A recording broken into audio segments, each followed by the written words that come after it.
I got a feeling. All right, so now since the NBA season is officially over, it wrapped up a few weeks ago with the NBA Finals, Nuggets taking the championship. I wanted to go through playoff performance and break down my opinion of the top 10 players. Okay, so I'm going to give my top 10 and just like a brief explanation of why.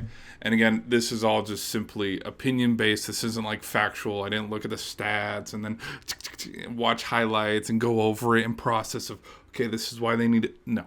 It was just opinion-based of like, hey, they had a pretty decent, playoffs. So that's why I had them on the list. That simple. We have a few honorable mentions, but because I had 17 players that I ultimately went down to 10, and then a few extra honorable mentions. 10, I would say, is Jalen Brunson, just because of his nature of how they weren't favored against the Cavs. The Cavs were, the heavy favorites to move on to the next round and go play Boston. But Jalen Brunson single-handedly with Barrett and Hart, they're able to eliminate the Cavs. Number 9, I put Jason Tatum. He did have flashes of greatness, but then there were other moments where it's like, oh my gosh, it is the second half. Can you score a basket? And so that's why he's a little bit lower on this list. But what can't be ignored is the fact that they were down 0-3 to the Miami Heat, and he, along with Smart and Brown, were able to help force a game 7. Number 8 would be LeBron. The only game that I think stood out where it's like, okay, this is a standout performance. The one against the Grizzlies where he's flexing and he's yelling. He had a putback. He had some last second shots.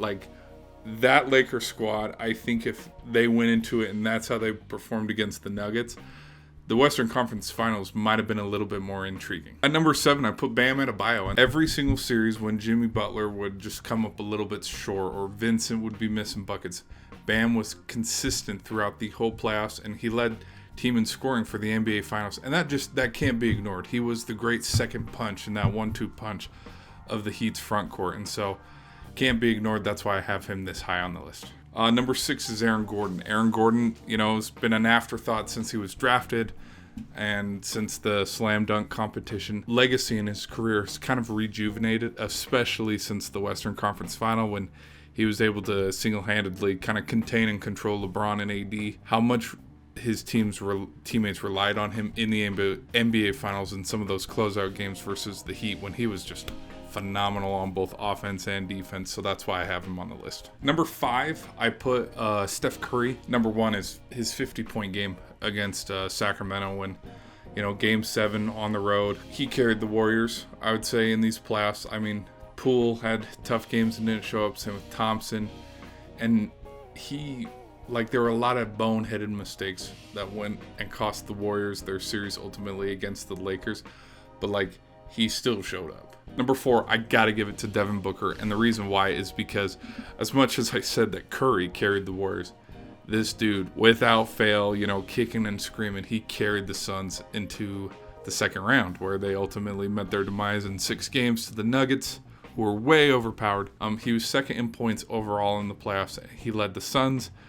And just, if there was going to be production on the Suns offense in their series against the Clippers, but then against the Nuggets, it was going through Devin Booker. Chris Paul took a back seat. Kevin Durant took a back seat. The Suns ran through Book. Number 3, you got to give it to Murray. Murray has had an exceptional playoff run. He's been fun to watch. I would say my favorite performance by him was probably him and Jokic setting the record for most points and most assists in an NBA Finals game.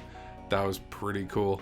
That was game 2 or game 3, but just approach to the game and how he was kind of a quarterback on a basketball court. Dude deserves his flowers, and so that's why I have him at 3. Number 2, I would have him at number 1, but just because of, you got to look at the facts. You can't just go off personal bias. He is this high because of his, I've been talking with Book, Curry, dragging their team. Number 2, Jimmy Butler. And the reason why is,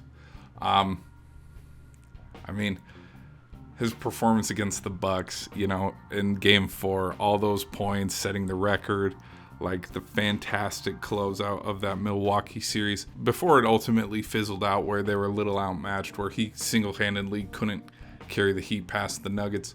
But it goes to show that, yes, one dude can get them there, but that dude's got to be a dog. Okay, and then number 1, no surprise here, it's going to go to Nikola Jokic. Dude led points, assists and rebounds, playoff wide. He set a few records in. I remember he set the record for like that 30-20 game. I don't know if that was game 1 or 2 in the NBA Finals. And then just how he led all stats for his team and just his ability to get everybody involved, and how they ultimately just outmatched the Heat and basically everybody they played, whether it was the T-Wolves, the Suns, the Lakers. Like, dude was just freaking awesome. And so for him to get the MVP, it only feels right to put him at number 1.